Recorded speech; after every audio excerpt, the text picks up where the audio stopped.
2024ஆம் ஆண்டு சுபஸ்ரீக்கு 18 வயது ஆன உடனேயே அவங்க குடும்பத்தார் அவருக்கு திருமணம் செய்து வைத்திடலாம் அப்படின்னு சொல்லிட்டு வரன் பாக்குறாங்க. திருமணமும் செய்து வைத்திடுறாங்க. இந்த நிலையில தான் கடந்த 4 மாதங்களுக்கு முன்னாடி தருண்குமார் ஜாமீன்ல வெளியில வரார். வெளியில வந்தவர் மீண்டும் சுபஸ்ரீ கூட பேச முயற்சிக்கிறார். தொடர்ந்து சுபஸ்ரீ கிட்ட பேசிட்டு இருக்கார். சுபஸ்ரீயும் தன்னுடைய முன்னாள் காதலனோட பேசிட்டு தான் இருக்காங்க. ஆனா என்ன சிக்கல் அப்படின்னா, தனக்கு திருமணம் ஆயிடுச்சு அப்படிங்கிற காரணத்தை சொல்லி இவர்கிட்ட பேசுறத குறைச்சிட்டு இருந்திருக்காங்க. ஆனாலும் தருண்குமார் விடுற மாதிரி இல்ல. தன்னுடைய காதலி கிட்ட தொடர்ந்து பேசணும் அப்படின்னு முயற்சி பண்ணிட்டே இருக்கார். பேசவும் செய்யறாரு. சுபஸ்ரீயும் அவரோட பேச ஆரம்பிக்கிறாங்க.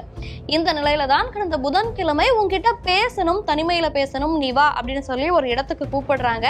அது ஒரு காட்டு பகுதி. இவரும் சுபஸ்ரீயை நம்பி அங்க போறாங்க. போயிட்டு பேசிட்டு இருந்திருக்காங்க. 2 பேரும் கொஞ்ச நேரம் சுபஸ்ரீ நல்லா தான் பேசிட்டு இருந்திருக்காங்க. ஆனா திடீர்னு கத்தி எடுத்து அவருடைய தலையிலேயே குத்தி இருக்காங்க. குத்தும் போது என்ன சொல்லியிருக்காங்க அப்படின்னா, எனக்கு தான் திருமணம் ஆயிடுச்சுன்னு தெரியும்ல, திருமணமான பிறகும் எதற்காக தொடர்ச்சியா என்ன நீ இப்படி தொல்லை பண்ற, என்கிட்ட பேசணும்னு ஏன் கேட்குற அப்படின்னு சொல்லிட்டு ரொம்பவுமே ஆக்ரோஷமா அவரை தாக்கி இருக்காங்க. அது மட்டும் இல்ல, பின்னாடி மறைஞ்சிருந்த ஒரு நபரும் வந்து இவரை கழுத்தை நெரிச்சு கொலை செய்ய முயற்சி பண்றாரு.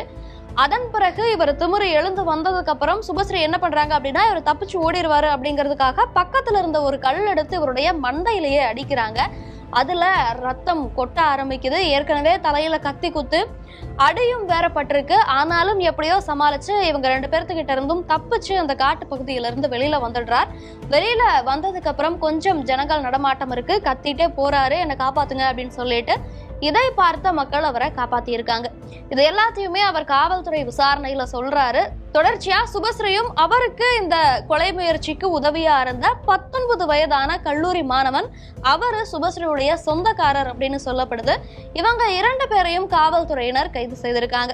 தன்னுடைய முன்னாள் காதலன் தனக்காக போக்சோ வழக்குல கைதாகிட்டு இப்பதான் வெளியில வந்திருக்கார். ஆனா தன்னுடைய திருமணத்துக்கு அவர் தடையா இருப்பாரு, திருமணம் ஆயிருச்சு அப்படின்னு தெரிஞ்சும் தன்னோட உறவுல இருக்கணும் அப்படின்னு நினைக்கிறாரு அப்படிங்கிற காரணத்துக்காக கொலை முயற்சி செய்திருக்காங்க. இத பத்தி நீங்க என்ன நினைக்கிறீங்க? இந்த வழக்கு குறித்தான உங்களுடைய கருத்துக்கள் என்ன அப்படிங்கறத கமெண்ட்ல சொல்லுங்க.